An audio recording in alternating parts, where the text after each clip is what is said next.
Writing using sources is an effective way to communicate your own ideas while supplementing them with the expertise of others.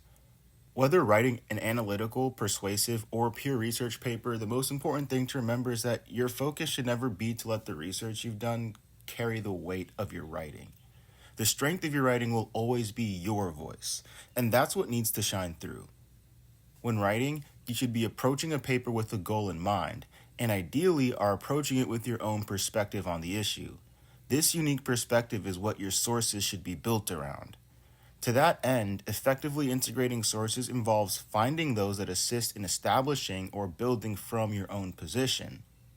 For example, an essay about the depiction of women in film might begin with your understanding that women have not been represented fairly in film, with the goal of bringing awareness to that issue. So you start with your own understandings. And we can see that in an example here. Throughout film history, women have often been portrayed to reflect common stereotypes that don't reflect the depth of what women are. They are delegated to being damsels in distress, sexual objects, and pretty and dumb, amongst others. Where other tropes might reflect legitimate personality types, the aforementioned roles diminish the value of the woman as a person. This serves as a decent basis for the exploration, and as a side note, establishing your own understandings of a topic is a very good way to write an introduction. But I digress. So, where do the sources come in? At their peak, sources will in some way expand upon the most significant ideas that you want to present. To that end, we would want to look for information from a source that adds nuance to what's already been written. After presenting those pre-understandings, we just add on to this.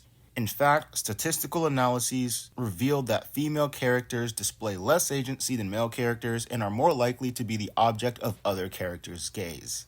This works well because the information from the quote is built directly into the new sentence and adds additional relevant information to the current topic. But the quote doesn't have to end the sentence to integrate it well. It could actually occur in the middle of a sentence, which allows you to provide follow-up details without having to start a new sentence. It allows everything to flow a lot more smoothly. And we can see this if we replace that original addition with this. In fact, statistical analyses revealed that female characters display less agency than male characters, which is a trait that directly correlates with being a damsel in distress or sexual object. This second version of the integrated quote provides the information you don't know and immediately draws a correlation between the new information and what was already known. In this way, the integrated source never distracts from your agency as the writer. The work is entirely yours but supported with evidence. There are many other ways to integrate quotes, even if the quote in question is an entire sentence, as long as the sentence as a whole still makes sense, which you can always determine by reading it aloud. You can even split the quote into parts to fit it in relevant spots in your sentence. That much we can see in this third example. In fact, female characters display less agency than male characters in film, which can be seen especially with women as sexual objects, who also are more likely to be the object of other characters' gaze. In splitting the quote this way, two key pieces of research are delivered in a way that reads naturally.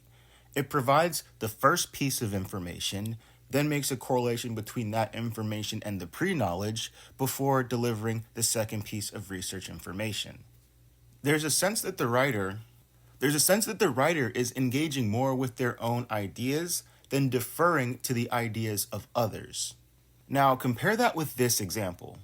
Where other tropes might reflect legitimate personality types, the aforementioned roles diminish the value of the woman as a person. Levin states that statistical analyses revealed that female characters display less agency than male characters and are more likely to be the object of other characters' gaze. This is a trait that directly correlates with being a damsel in distress or sexual object. Although introducing the author is a legitimate way to lead into a quote, you might notice that mentioning them breaks the flow of the paragraph and distracts from the information. It becomes a hard stop in the reading, directing the reader's attention toward the idea that they are engaging a mysterious Levin character with whom they have no prior knowledge instead of the relevant information.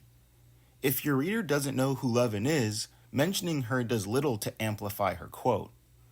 But if your reader already knows that you're writing a research paper, they understand that any information in quotes or any information that's followed by an in-text citation is coming from an external source. But they can do this in a way without having to understand who this person is, what their credibility is, and how that ties into the relevancy of the quote. This is legwork that you should have already done, and your reader should be able to move confidently through your paper, understanding that there is credibility to the sources that you're pulling from. But name dropping authors without context as a lead-in doesn't do anything to help them do that.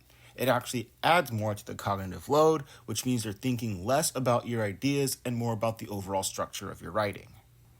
When naming authors as a lead-in, you should make sure that it's established who that person is or what their beliefs are for their quote to make sense in context. For an essay about film, high-profile names like Martin Scorsese or Christopher Nolan likely need no introduction because you can trust that your audience probably knows who these people are already. For an essay about women's issues in film, Greta Gerwig similarly needs little to no introduction. But for an author who's a blog writer or in academia, that person's name is unlikely to carry the same weight.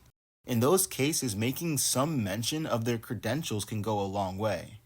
And that much we can see here. The general portrayal of women in film is especially troubling considering the medium's history. Barbara Bridges, who founded the Women in Film Festival, advocates that women were the early filmmakers and developed many of the filmmaking techniques. In that example, knowing that Barbara Bridges founded the Women in Film Festival, the name of which is self-explanatory for any reader, adds depth to her quote.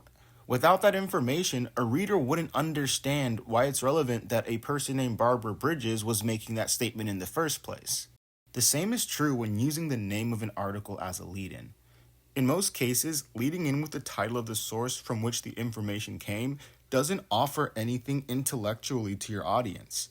Besides that, it's impractical since the names of any sources you use will necessarily be included in your works cited. Like with leading in with an author's name, it places undue attention on the name of the article instead of the information presented by that article, adding a similar cognitive load and distraction. Fluidity, focus, and clarity are principles that should guide how external research is presented in a paper. To some degree, papers should read as natural spoken language, and we would never speak to somebody face to face and preface an argument by mentioning an unknown scholar or the name of a study. We simply provide the information we've acquired and, if prompted, provide additional context in the way of disclosing our sources. While this isn't a comprehensive exploration of the numerous ways to integrate sources into writing, it should help you to make considerations that amplify your own message, without your writing coming across as simply parroting the ideas of others without attention to how those ideas are relevant to your own. However you do choose to integrate sources into your writing, always make sure that the quotes, paraphrases, and summaries you include are in service to the ideas you want to convey and conclusion you want to reach.